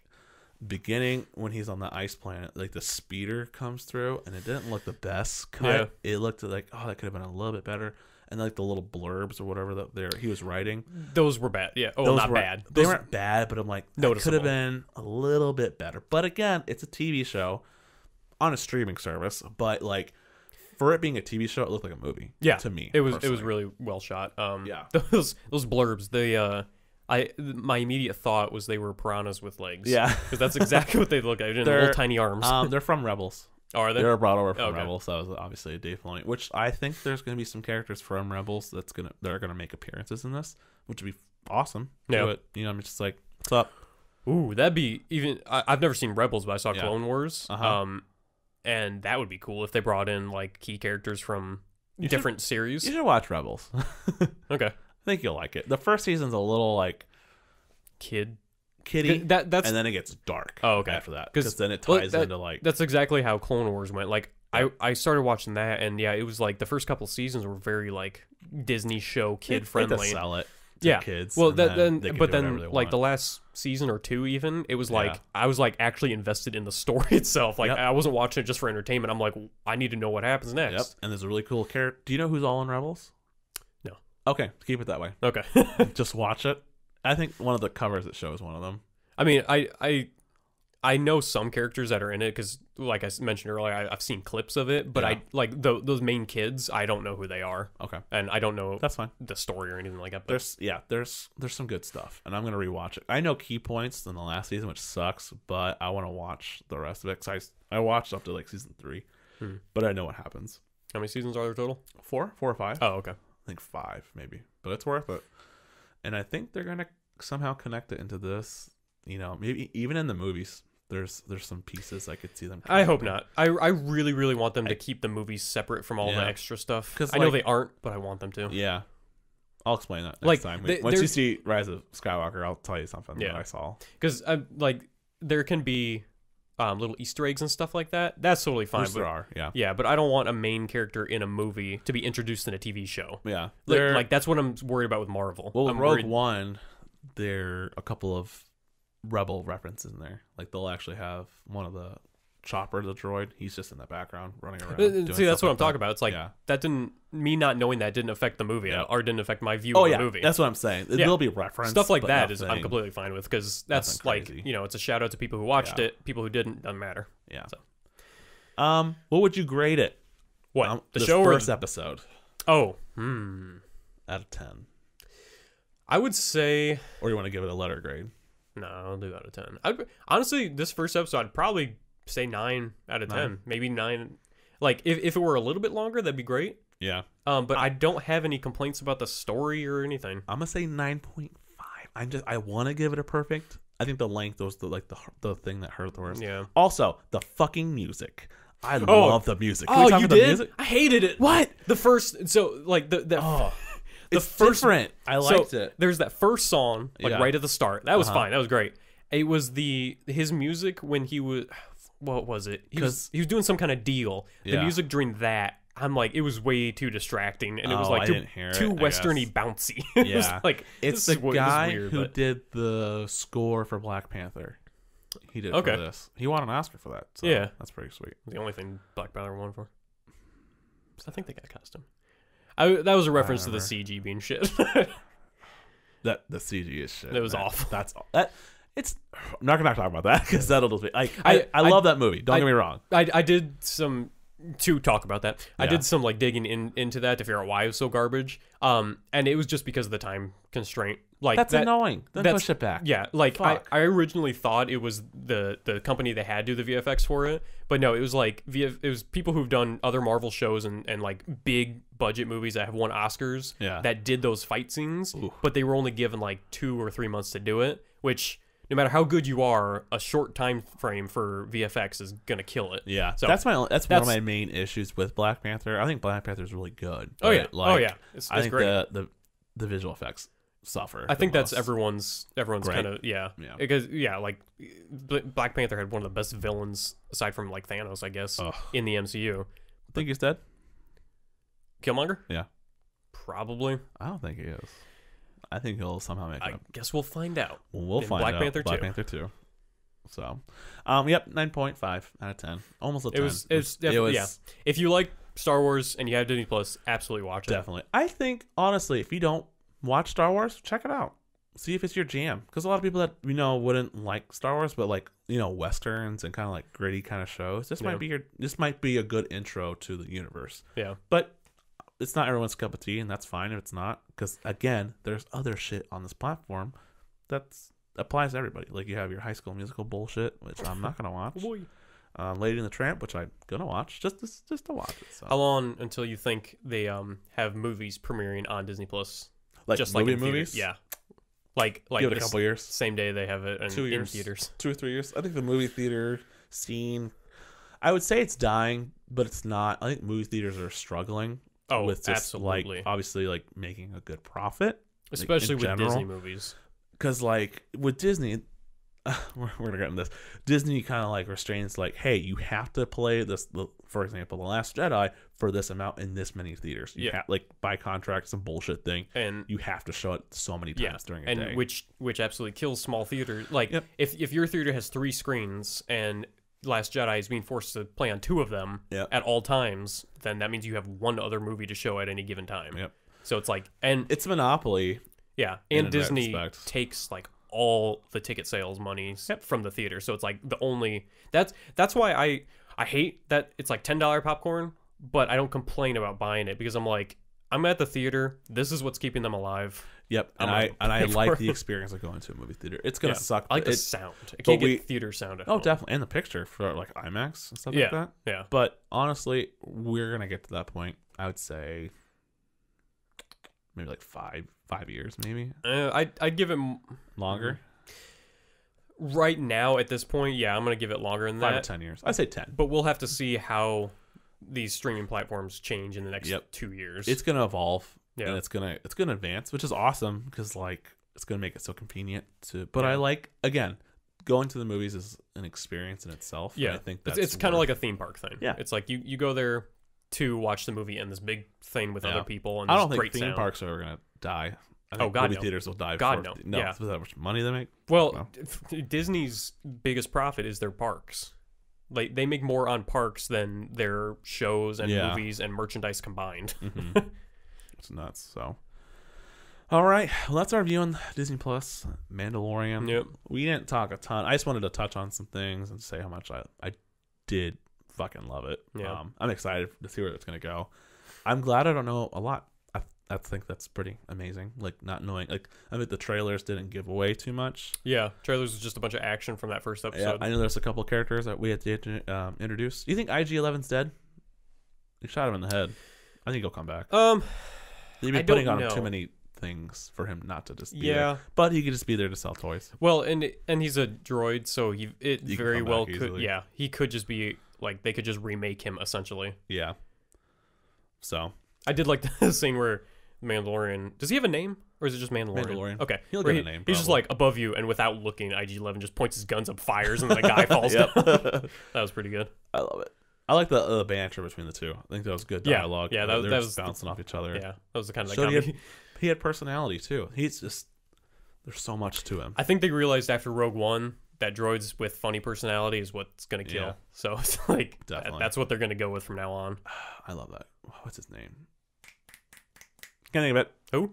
The droid from Rogue One. Oh, K2SO. Yeah, that's who it is. Always blank on him. I haven't seen that in a minute. I'm gonna watch it. That's good. It is really good. He dies and it's sad. It is. He sacrifices. He goes himself. out like a boss. Yeah. He's like hunched over the desk, closing the door. They all die, but the last 30 minutes is fucking insane. And that Vader scene, ugh. I've said it 1,000 times. That's the best favorites. Star Wars scenes. I might agree with you there. I'm trying to think what else. Oh, it's so damn good. Yeah. Okay. All right. Well, we will talk to you guys next week. We'll talk about the next episode probably. Honestly, yeah, we'll touch on it a little bit. We don't want to become a Mandalorian podcast, but or do we? No. All right. Well, my name's Justin. I'm Gavin. We'll see you guys later.